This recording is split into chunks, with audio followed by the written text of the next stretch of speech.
at a time. Yeah, this is tea time. Yeah, making a difference. One cup at a time. Tea time. So be sure to grab your tea, grab a seat, and tune in to Miss Liz. Tea time. Making a difference. One cup at a time. Tea time.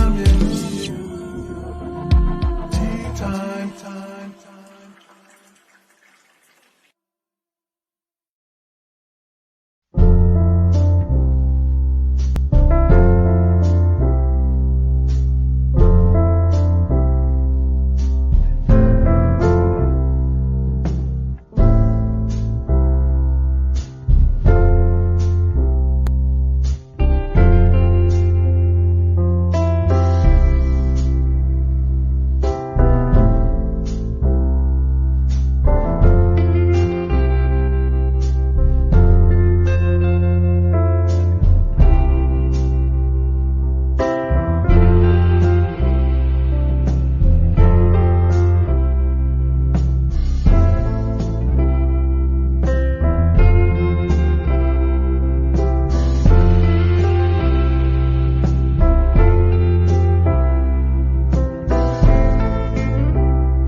Well, welcome. And we are back. It is afternoon tea time. That's right. It is 3 p.m. in Canada here. So wherever you're tuning in from around the world, welcome and grab yourself a cup of tea, grab a coffee, grab your favorite beverage. You do not have to drink tea when you're on Tea Time with Miss Liz. I am joined with an incredible lady that is sitting in the back of the studio here, and she's the executive director of Project C-U-R-E, Project Cure. That's right, we're going to talk about humanitarian aids this afternoon. So if you have any questions or anything, pop them into the comments. Give the YouTube channel a subscribe, ring the bell. You'll be notified for all the tea times, all that good stuff. So before we get started, we're going to do all the good stuff. We're going to do the disclaimer and bio, and then we're going to jump in. We're going to get Ruth to come in, and we're going to share a good, strong TEA with you this afternoon on humanitarian aids and a lot of other good stuff. So the disclaimer for Miss Liz's Tea Time live show. Miss Liz myself is going live using StreamYard. Before leaving a comment, please grant StreamYard permission to see your name at StreamYard.com. Please be advised that the content brought forward for any Tea Time show hosted by myself, Miss Liz, is always brought forward in good faith. However, may bring forward dialogues and opinions that are not representative of my platform. The facts and information are perceived to be accurate at the given time of airing. All Tea Time guests and audience participants are responsible for using their good judgment in taking any action that may relate to the discussion. The content brought forward may include discussions for some where they may be emotionally at risk. It is significant to know that the show is engaging in discussion forums only to offer and inspire awareness and connection and not providing therapeutical advice. If you have any questions about the disclaimer or the panelist discussion, you may freely contact me, Miss Liz, through my email at bookingmissliz@gmail.com. Moving forward, should you choose to voluntarily participate in today's show in any aspect, I myself, Miss Liz, welcomes you. And should you decide that the show is not made for you at this time, I will see you at a later show at a later date and time. And again, all tea times this year for 2023 are done on Thursday unless they are a rescheduled tea time. So I want to just introduce Ruth by giving a little bit of her bio, and then I'll get you to check out her full bio on Miss Liz's Facebook page. So Ruth G. Sanchez, I hope I'm saying it right. I'll get her to pronounce it. Has extensive 25 years plus in corporate and business development, fundraising events, major gifts, diversity, PMP project management, team training, Six Sigma Green Belt, medical assessments, and ASU nonprofit business management. Prior to joining as the executive director with Project Cure, Ruth has had several leadership positions with American Express for 16 years. Her area of expertise were in credit, fraud operations, risk management, and business partner leader, supporting multiple national corporations with large-scale credit card programs and launched new credit card programs in partnership with Amex Marketing. Ruth was awarded during her tenure with Top Honors Chairman Award for Excellence and Great Citizen Award for nonprofit work. In the following her passion to serve children with special needs, Ruth managed the development team supporting Special Olympics chapter in Arizona, Northern California, and Nevada, successfully raising over $8 million. Ruth is currently the executive director of Project C.U.R in the Tampa chapter. She brings a high level of excellency, leadership, business, and passion to the Project C.U.R and is focused on supporting international humanitarian work in providing medical equipment and supplies to over 135 countries. Her leadership role is engage local community members and leaders in serving as volunteers, donors, and pro, partners. During her first year at Project C.U.R, Ruth was able to ship 40 feet containers to countries in Africa and Central America. She is currently supporting 36 container projects, two for Ukraine, with a goal to raise 1.7 million. For Ruth's full bio, you can check out Miss Liz's Facebook page. So let me get Ruth in here and let's talk about all this incredible work that she's doing. And for all the young ladies out there that might want to get into what Ruth has done in her lifetime. So welcome, Ruth. It is an honor to have you here. Hi, thank you for having me. So, Ruth, can you tell us a little bit on how it all got started from the little girl to where you are today? Oh my goodness. That's a really good question. I do remember my parents had a subscription to National Geographic, and and again, leafing through the pages, I was asking my mom some questions on little children in Africa that had their stomachs distended because of malnutrition. And I remember asking my mom that why were their stomachs really out? And it was a learning moment for my mom, but she didn't really have the answer. She said, "This is why you need to eat your food because children are starving in Africa."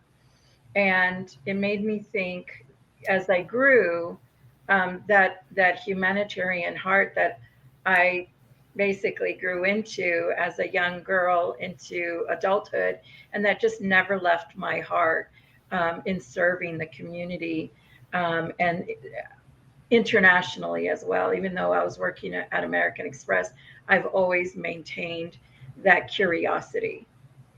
So, by asking those questions and doing some research, it got you into this role that you're doing today, right? It did. So, what message would you have for the young girls out there that are looking to look into humanitarian aid? Because we don't speak about humanitarian aid very much today in this world. I agree. The word humanitarian means a lot of different things to different people, but I want to really simplify it because it used to be a daunting word like, can I ever be a humanitarian? How would that look like? And it's very simple. Um, it's reaching out to communities and helping them in multiple ways um, of achieving their goals. So the answer to the first question, and I'm sorry I skipped over it, is I would always encourage anyone, whether a boy or a girl, is if you have a dream and and it seems like a big dream, follow it, whatever they may be. I found that I did follow my heart, but I also went to corporate America, never ever letting go of that dream. I knew that journey that I was on would lead me to that, and it did. And so, even at corporate America, I was always engaged in volunteer work because most big companies have it in their mission to support society and the needs of the community. And so, I engaged in volunteering for homeless shelters. I engaged with, you know, um, Special Olympics, which was raising funds and awareness for individuals with intellectual disability and letting them and allowing them to realize their dreams. And the world of sports, it's kind of an even playing field, and it encouraged it's very encouraging to the Special Olympic athletes to gain that confidence, to go out into the world, to find jobs. And it also helped that, my oldest son has special needs, and he is engaged with Special Olympics, and he's full-time employed. He went and did some, educational trade learning. And so I, with what I'm trying to say is find opportunities to help, your local community nonprofits. Because as much as I did a lot of different work in the field of nonprofit, it led me to what I do today, and that's helping international communities that are really in need of relief. And that looks like supplies for clinics, medical equipment for hospitals, and I've even gone to Africa to see and to tour the hospitals, to confirm, okay, this is really what you need. And as an assessor as well, I look to see of what they need and that they didn't realize they need. So I'm that second pair of eyes, because our partners know what they need and Yeah. doctors know what they need. But sometimes it takes an outsider to say, did you ever think of this? Oh, I didn't know that you provided that. Yes, we do. So it's a long answer to a short question, but I hope I answered it. Oh no, you did well. I want to. You mentioned Special Olympics, and you mentioned your son, and I'm guessing that's why you got into the passion of getting involved with Special Olympics because of your son, correct? Well, that's true. But also at American Express, it was like the early 1990s where there was a big push for allowing employees to go and participate with nonprofits, and they would fund you. I believe it was if you did 200 hours, like I was a volunteer broadcaster for Sun Sounds of Arizona, and that's for to do radio programs that go to anyone with a sight disability. And so not only would they encourage us, they also would, for I think for 200 hours, it was a $2,000 max Oh, gift to the nonprofit. So in a way, my little 5-year-old humanitarian heart was still being fed, yeah. the dream, while working at the corporate America,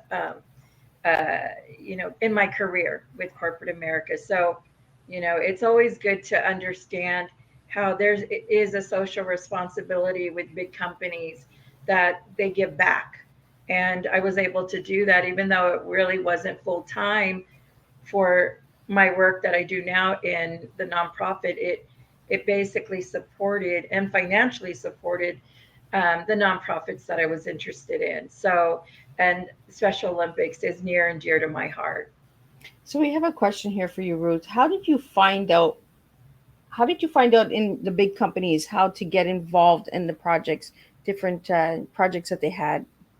So it was a big initiative at American Express in the 90s. I don't know what that looks like now, but what some of the departments that you want to really knock on their door is HR.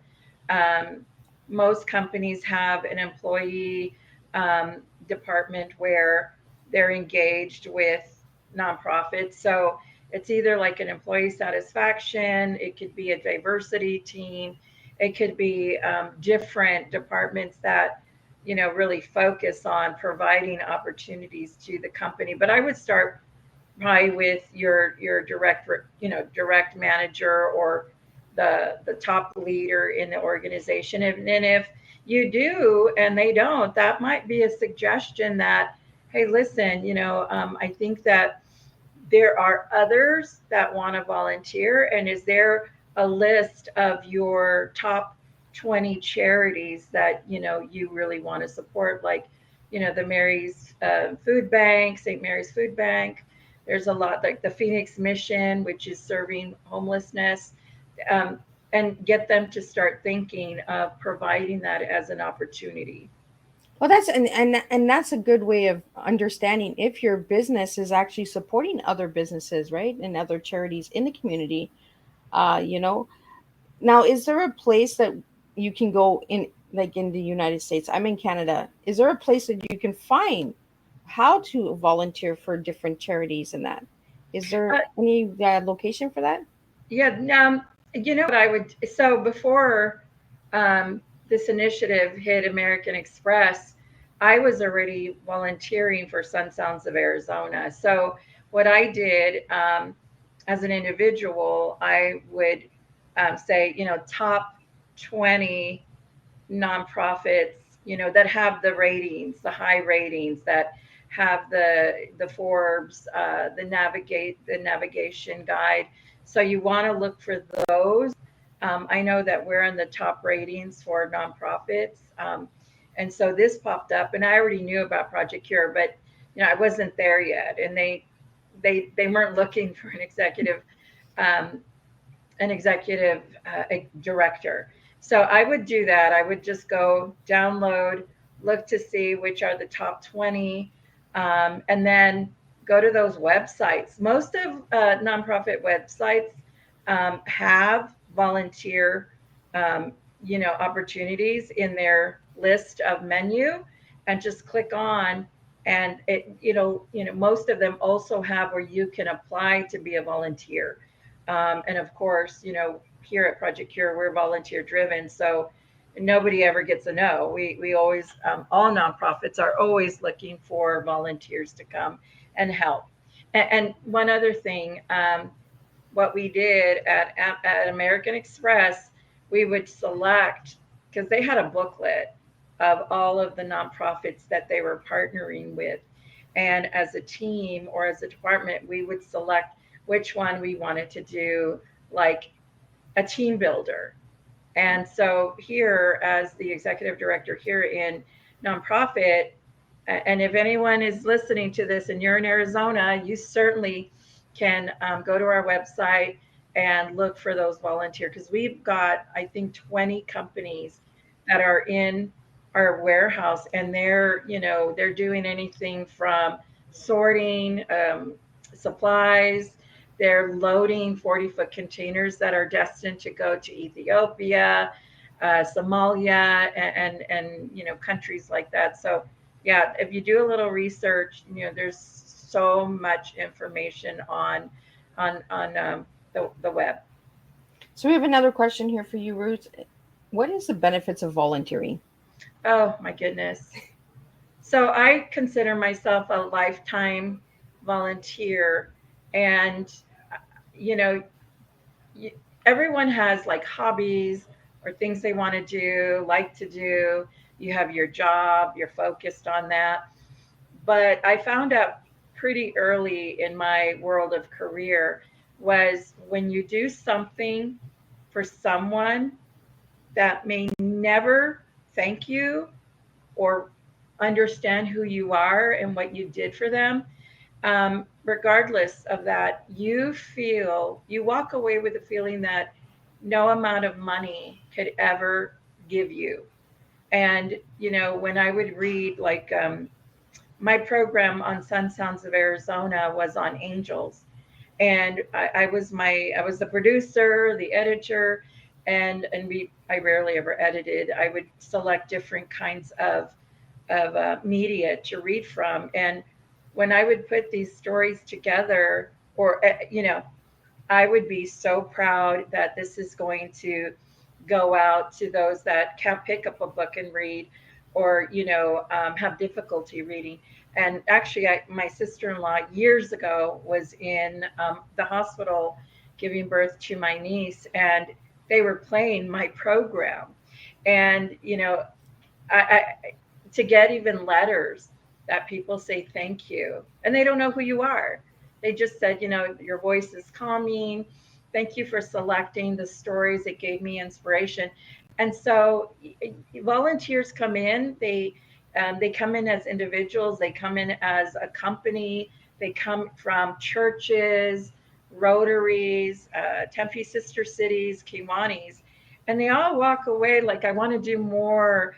And, just to let them know, this could go to any of the countries we serve, which is 135, and we ship 200 containers every year, to know that you just sorted and you packed that into a box for people who don't have that. They don't have the luxury of having, what we have available in hospitals and clinics here. So it's just a feeling of gratification, and that you just did something for somebody you may never meet, but that they're going to reap the benefits and the reward of your volunteer hours.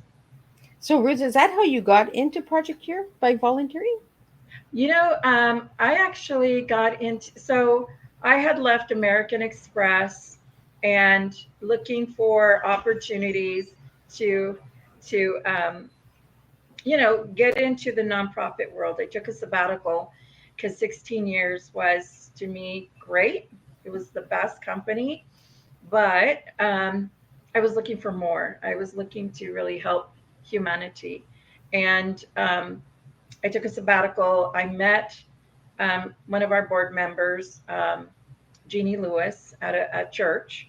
And so we were talking, and I understood that she went to countries on behalf of Project Cure to do assessments. And I go, I I've been looking for someone like you to mentor me, because you're talking about work that I'm interested in doing. And so she led me to a couple of other nonprofits, but that is how I entered the world of nonprofit. But I was already engaged as a volunteer, 30 some years ago, before Project Cure. But I did learn about Project Cure from her, and I did bring a group during my sabbatical, because I was mentoring a gospel a band, and I said, let's do something for people all over the world. And so I enjoyed it, and I had that was my connection with Project Cure. 20 years later, I ended up as the executive director. So we have another question here for you, Ruth. Do you feel that it's deeply important to get a mentor before getting into the positions? Um, I think it's helpful if that mentor has that knowledge and experience. I think it's helpful. I I didn't have a mentor. I was self-driven for local chapters of nonprofit, the Leukemia and Lymphoma, Sun Sounds, um, the St. Mary's Food Bank. And so I was learning a lot about nonprofit through my volunteer work. And they were nonprofits that were near and dear to my heart. And then, you know, I I did have another job before this. I was Hope for Kids, and I did get that mentor. He was the executive director of Hope for Kids, and they did travel to 7 countries. And I actually went to Uganda my first 3 months being there. I was employed there. So I think it's helpful, but it should not stop you. So you're saying that they can do it if they're self-driven, right? Yeah, you do research. There are other nonprofits in the US that have a focus, an international focus. Um, by volunteering there, I would volunteer there just to see if that's within your mission, your self mission, and then get to know the staff, and reach out to them and ask if they'd like to mentor you. Um, but yeah, getting hands on is a good way to start. So we have a question here. So what is Project Cure? Yeah, so our Project Cure, CURE, is an acronym for, and I always forget, so I wrote it down, is Commission on Urgent Relief and Equipment. And that really kind of just quickly summarizes what we do. But I'll expand, because it's work that we do with partners either in the United States or abroad. And what our focus is that we get to meet partners, either existing or new, that come with the need. And the need is really focused on medical equipment and supplies. And when I first started, um, the executive director that was leaving the position gave me a list of projects, and one of them was to Tanzania. And I met with all of my partners, or made a phone call if they were in Africa or Central America or South America. And she had told me that they were struggling because every project there's fundraising involved. Um, what we do is we procure medical equipment and supplies from surrounding hospitals, manufacturers, clinics. We procure biomedical equipment, and the simple explanation of what is biomedical is you plug it in. And supplies. So the supplies can be syringes, um, you know, gowns like the PPE gowns, mask, band-aids, wrapping, and other items that you would find again in any medical facility here in the United States. So we procure that. Now with partners, so I'm going to just share a little bit about my Tanzania partner. He really couldn't raise money, and whatever goes in that container that we find their need is donated to the partner's medical facility.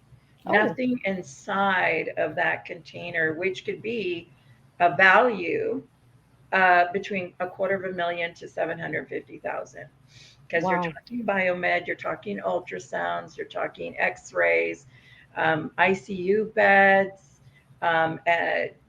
examination tables, and so he couldn't raise the funds to ship the container. So everything inside, we donate it because it's donated to us. What we have to recoup are like the rental of the container, the expense of having staff, put that all together. And so containers can be any for the recouping can be anywhere between 15,000 to 22,000. But Wow. he couldn't raise that to ship his container. And so the executive director before me, she's like, cancel it. Um, I don't believe in ever saying no or cancel it. I just don't, because there is a need, right? Yep. And the need's not going to go away. I mean, I don't shut the door. I just can't. Well, if you Uh, shut the door, you're not really solving anything, no, right? we're not. And we're not serving our mission and the people who need what we can provide to them. And so I met with him, over breakfast. This was like 4 years ago and a little bit more. I had breakfast with him, and I shared, the feedback that was given to me. And he said, please do not cancel my container. And I said, yeah, I wasn't going to. And the need that he had, he's actually an American who lives in Tanzania. He created um, a nonprofit that serves um, girls and women who are ostracized from their villages because they don't allow uh, the mutilation, the genitalia mutilation custom. Yep. And so he has a compound that provides food, education, and then of course health needs. So we we got to working, we raised the funds, but here's the interesting thing: it was stalled for a minute because he had issues with the government. So he ended up moving his compound, building a new medical hospital, and we got it shipped. Now it just landed, um, I think, late last year, Oh, wow. and I was so proud of that moment because I started here in 2018. I was told cancel it. He's like, please don't.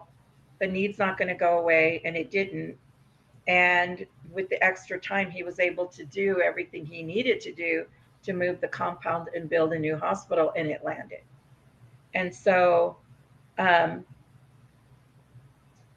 that's what we do. Nothing is ever simple, but nothing that is profound is ever simple. That's how I think. And so we are, we're patient. We work around, a stopgap. I don't like saying no. I even told my boss, I don't feel comfortable saying no. What happens to the little girls, right? Yeah. And they had to walk 2 hours to get, a shot. And I don't think that's right. No 10-year-old should be walking on a dirt road, to go get medical help. Yeah. Well, and I wanted to have you on Tea Time to explain to people how much patience it takes to be a humanitarian, right? Because many people, well, I want right now, I want instant answers, I want instant solutions. Sometimes it does take time, like you said, 4.5 years, and it just landed last year. It takes time, you got to go through the steps, but the reward that you feel inside that it finally landed, that you finally got it over there. I can just imagine how you felt, Ruth. Y- y- So that's a really good question because I have a personality. Let's get this done. Yep. And I learned really quickly that my patients had to grow in this position. And what it now turns into easily, because I don't get impatient anymore, because I understand the work, is to never lose hope and never allow to convey to an in country partner to lose hope. And sometimes I find it that I'm not having to manage my patients, I have to help manage the in country partners level of patience. And but you're right. So another container, and I love giving these examples, so please bear with me. Oh, no, Um, no. My audience is here to listen, and they really appreciate getting the honesty, right? Because if we don't know, how do we fix it? How do we make solutions? You know? yeah, and how do you encounter, I'm in my late 50s, so I've had a lot of experience. And I wish somebody would have told me some of the things that I now know. And so I'm more than happy to share. So again, this was like within 3 months of being in this position. And I have a board member that was very moved by a video she saw of the Rohingya um, tribe that was experiencing genocide in Myanmar. And so they were fleeing, and they were fleeing to Bangladesh. Well, we had not done a Bangladesh um, container for a couple of years. And headquarters was saying, well, ask the board member if they're willing to move it to the container to Mexico. Me being brand new, I took the advice and I shared it with the board member, and she started crying. And that's when I knew it was not going to go to Mexico. It was going to go to Bangladesh. And I said, stop your tears. We're going to send this to Bangladesh, and we're going to send it to the Rohingya. And I didn't know how I was going to do it. And so about a couple of weeks later, my boss, the CEO, Dr. Doug Jackson, sent me an email from a sent me an email from one of his partners that, he's thanking Doug for, speaking at their conference. And oh, by the way, Doug, let me know if you have any work in Bangladesh, because I just gave a tour to the actress Angelina Jolie. And Doug sent it over and he goes, I think this is for you. And so I reached out and I said, we need a consignee. So every project needs a consignee, which is the in-country partner that is responsible to release the container and take responsibility in making sure the medical equipment and supplies get to the facility. So I reached out to him and I said, this is what the issue is. We can't find a consignee to accept this container, a disaster relief container, um, for the Rohingya. And he said, I'm going to connect you to one of my contacts. And he is the Bangladesh general. So he was the general of the Bangladesh army, Wow. General Sadiqi. And so he's like, give him a call. And I did. And he was very responsive. And he said, I'm going to transfer you, and you need to reach out to my lieutenant. And I'm going to tell my lieutenant to do what you say needs to be done for this container. So the Bangladesh government had secured the army around that remote mountain where the Rohingya were, women, children, senior citizens, men, who all needed to still have medical care. And I talked to the lieutenant. 3 months later, it was being marched from, well, being driven, but I always say marched from the port to that mountain. So when you talk about patience, you know, um, there's always, I think, hope.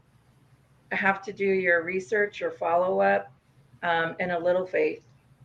Um, that all mixes in with what I do and what we do here, and relying on each other to never lose hope. And Mary, to this day, my board member, she actually met Dr. Mahmood recently, and she continues to support Bangladesh, especially those hospitals along the border of Myanmar and Bangladesh.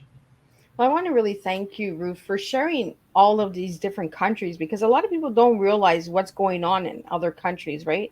They're so focused on their home country that they live in, and there's a lot of what am I looking for? A lot of inhuman activity that's being done to people in other countries, and they don't have the resources that we have in Canada and the United States and that as well. So for you to do all of the work that you're doing with 135 different countries, some countries that many of the listeners probably haven't even known about or heard about, uh, you know, and you're working with all of these different individuals and different traditions and policies and all of the government laws and all of that. So that's a lot of stress. So how do you handle that, Ruth?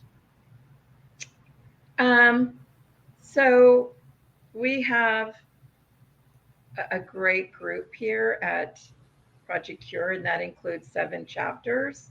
We're in Denver, which is our headquarters, obviously, Arizona, Texas, Chicago, um, Kansas City, Nashville, and Philadelphia. And why I say, that we're really across the United States is always that sense that we're not doing this alone, that we're doing this together. And everyone is always reaching across state, borders to help, either with stress or, sometimes venting, can be helpful as long as there's a solution at the end of that vent. Um, and, you should have also a balanced life. And I'm considered a workaholic, but with this job, and I finally grown into having a balance, is if I don't handle my stress, I can make myself sick. And I'm not any good to anyone sick.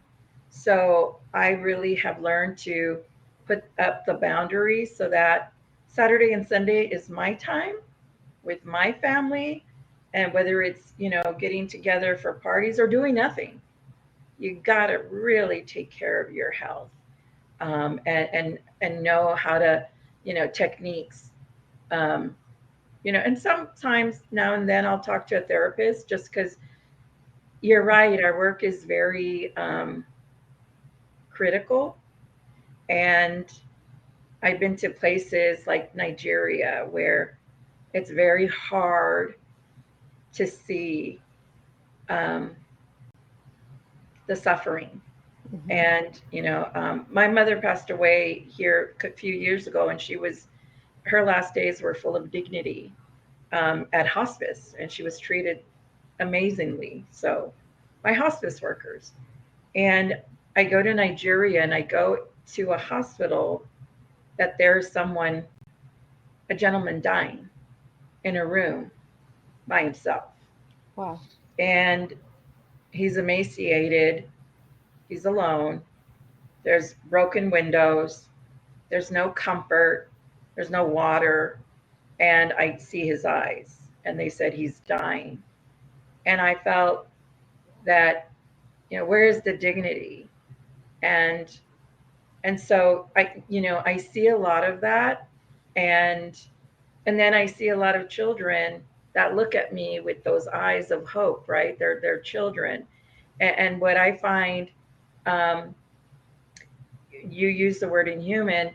I don't necessarily think they're making that effort to be inhumane, but I think it's more of not having the resources. And so if you were to put, you know, poverty stricken countries versus America, I think sometimes as an American, we're shielded from this, Yeah. and we kind of take it for granted, not knowing we're taking it for granted because we don't know this life. Yep. And I come back so appreciative of what I have, what my family, my grandbaby, versus, but I also come back with, and one of my peers from another nonprofit, because I feel injustice.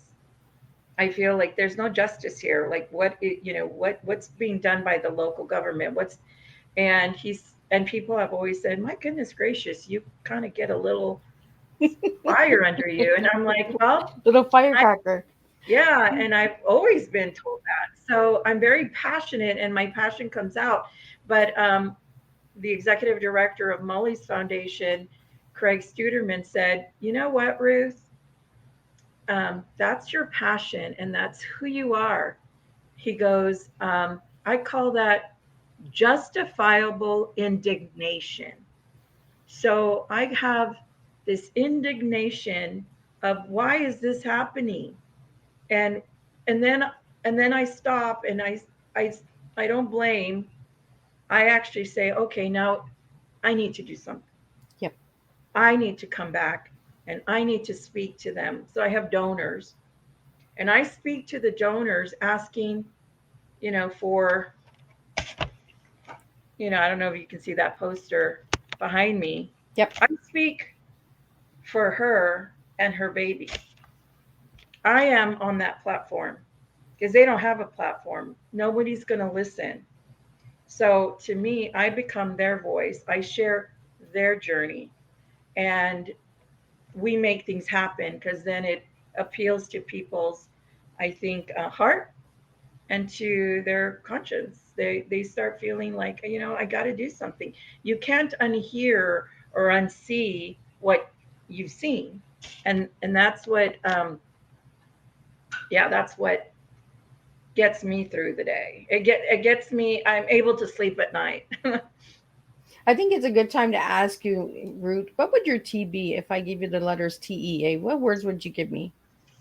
So thank you for that. The acronym would spell out to me. T would be taking action. A dream is just a dream if you never take action. It will never become reality. So take action and whatever you focus on. Um, E is for excellence. Um, in all we do. So I put myself as,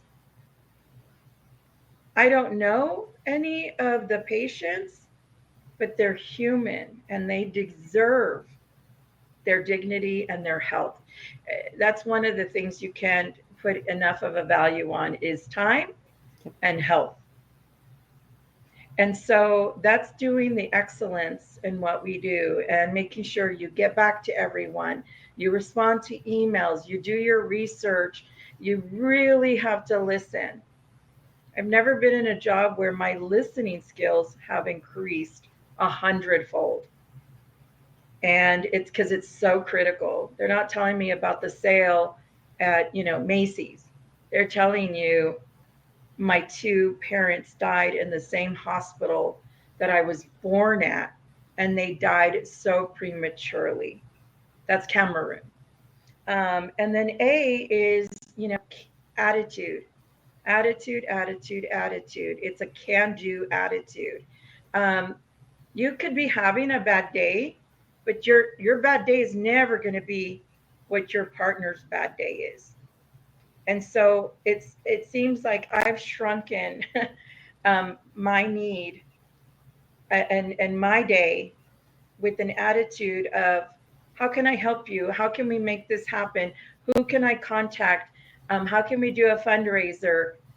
Doing that despite of anything else. So your attitude is like 120% necessary to do the work that we do. Well, and that's an awesome strong tea that you just served us. And again, all of my guests, their teas are always different and it comes within, you know, I, if we really want to make a difference in life, we really just got to serve within ourselves, feed what feeds that hunger. Like you said right at the beginning of the show, Ruth, if you have a dream, no matter how big it is, just go for it. If you don't try, you don't know, right? And it's okay to fail, it's okay to fall, because if you don't fall, you don't fail, you don't know how to get back up, you don't know how that resilience of coming back and trying again. I really want to thank you, Ruth, for sharing that strong tea. I also asked all of my guests what their favorite color is in one word to describe themselves, and Ruth, you gave me the color yellow. Why yellow? Oh my goodness. I was about 10, and I love all the colors, right? Except gray. I'm not a gray person, but I love all colors. And I remember a field trip. We went to a museum in Glendale, and there was this painting, and it was a painting of fall, and the trees had a lot of yellow in it. So, I learned that the yellowing means, you know, death, and that Oh, spring would bring back the green. oh, So the color yellow meant more to me than the other color, not because of death, but because it was fall, yeah. and and there was beauty in the colors, and I found it to be so beautiful. And then we took a vote at the end of the field trip, and I just really went on and on and on about the color yellow, the painting, what it signified, and we took a vote, and I ended up getting five classmates to vote for that because of the color yellow. And I think it's because it's bright, it's sunny. You really can't be around yellow and feel down. It's a color that appeals to me. Well, thank you for sharing that. Sure. And the one word that you gave me is humanitarian, and we all know why you're a humanitarian, because the heart is there, the passion is there. But if you want to get a little bit more into why that word describes you the best. Um, so in working in different nonprofits, like I worked a little with leukemia and lymphoma, Hope for Kids, Special Olympics, and now with Project Cure, I found that I can't go back to corporate America. And even though I was helping communities with our American Express credit card, I felt that I really needed my life to have a lot of meaning. And there's a reason why I do what I do. And helping humans, helping my human kind brothers and sisters that I may never meet. Um, you know, I have a focus on helping the homeless, because we also need to make sure we're taking care of our brothers and sisters here in the United States. Yeah. And so that's the only word I could think of was humanitarian, because I could do a lot of different work, and I have, but the most meaningful, and the day that is my last day on earth is not going to be about other things other than helping the people of today, the people of the future, and even Special Olympics. I did some programs in Northern California that were placed into perpetuity, and I I took that as my legacy, that I'm not just helping right now, I'm helping the future, um, children that are our future, and maybe their children's children's children. And just knowing that I had a part in that, it makes me want to cry. So we have a question here, and I want to get some final words from you. Our hour is just flying by, like no No. tomorrow, right? The flower time just flies sometimes when you're really enjoying yourself and enjoying the conversation.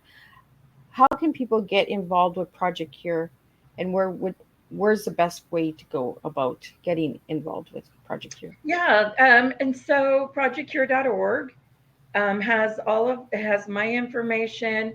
It has Sun Hudashell. She's the operations director, and you can serve as an intern. You can serve as a volunteer. Also have our ambassador boards. Um, if you're wanting to get further, deeper into the mission, you can join as an ambassador board. You can get even deeper information on what we're doing across the organization.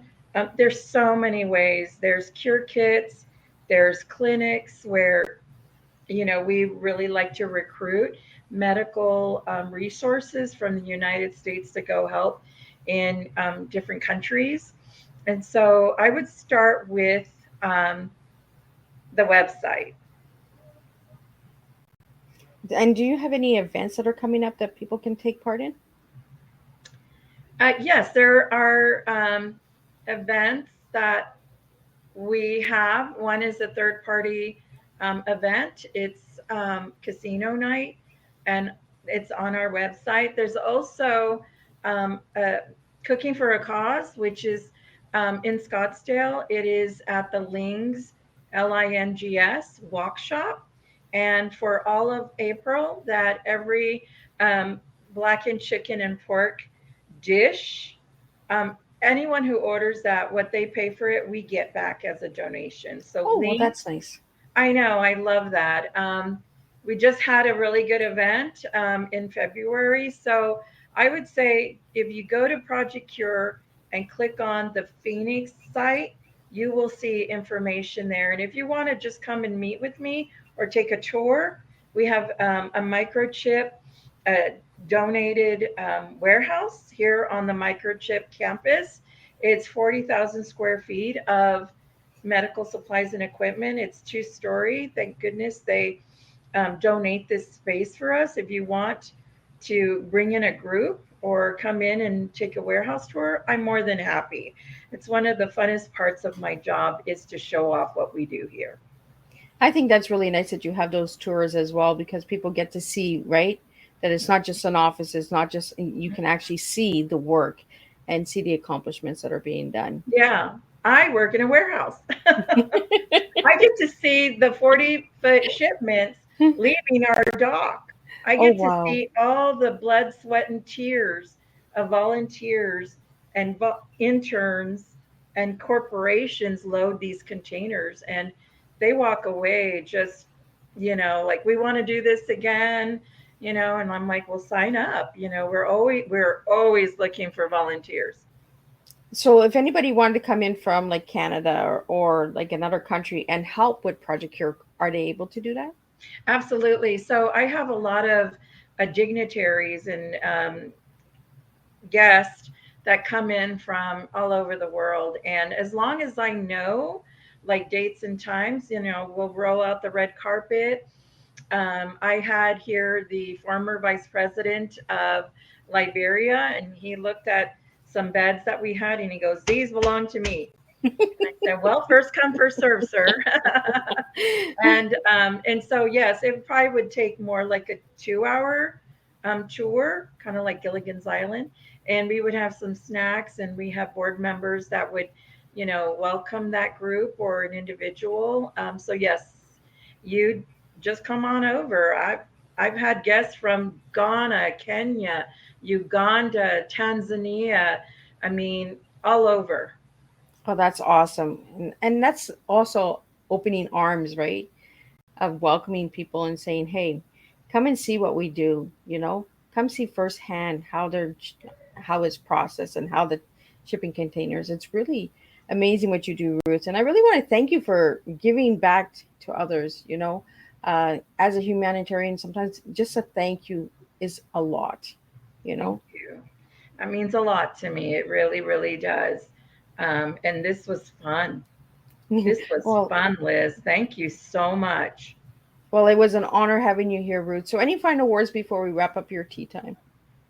Yeah, just thank you to everyone who um, gave me questions and um, for, taking the time to hear about, things that are going on around the world. My family has always asked me, "What are you doing now?" And I go, "Just turn on uh, international news and you will know where we're at." Like Malawi with the earthquake, Turkey and Syria with the earthquake, Ukraine, where, we're probably going to be doing work in Ukraine for the next 10 years. So thank you for opening up your worlds for things that you can get involved in. Well, thank you so much. And thank you to all the viewers and supporters. Like Ruth said, without you guys here, we can't make a difference. We have to do this together. I don't serve an empty cup of tea. I serve a cup of tea with everyone. So, and if you're watching a replay, push in and put in where you're tuning in from, because I always like to hear where you're tuning in from. And share this tea time. If you know a loved one or somebody who's into humanitarian aid and services and they're looking for a project to get involved in and they can get involved with Project Cure, you share it with them. A little share goes a long way. Word of mouth goes a long way. So that's what these tea times are all about, is just getting the message out there, getting the awareness out there, and sharing some really good strong cup of individual flavorful teas of humans, not the beverage. So you don't need to drink tea on tea time. So I want to really thank you, Ruth, for sitting with me and sharing about Project Cure.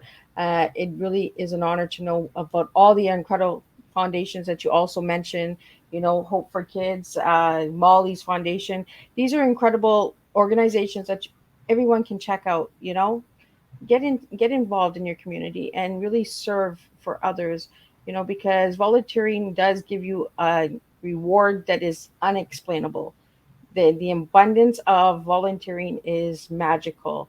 I highly encourage everyone to get out there and volunteering. So I will be back tonight at 7 p.m. for the last tea time of this week with Irana Alano. I hope I'm saying her last name right. She's coming in and she'll be talking about foster care and adoptions. So we're going to talk about the situation that's going on in Australia, where there's over 4,000 children that are staying in motels because they have no homes. So we're going to be bringing some awareness to that as well. So again, thank you for tuning in and thank you for all your support. And check out these tea times. They are different tea times, different flavors. And again, I want to put out a special shout out to Jacqueline Zakola. Check her out, Arizona Networking Director. She has an incredible platform. She has incredible women. And she is helping me bring these incredible women to the table to serve you a strong cup of tea. So, again, thank you, Jacqueline, for that. And thank you, Ruth, for tuning in. Don't leave. I'm just going to wrap up the live show, and I'll get everything sipped over to you. But I want to say a final goodbye behind on this. So, Thank you. for everyone, I'll see you at 7 p.m. for the last tea time of this week.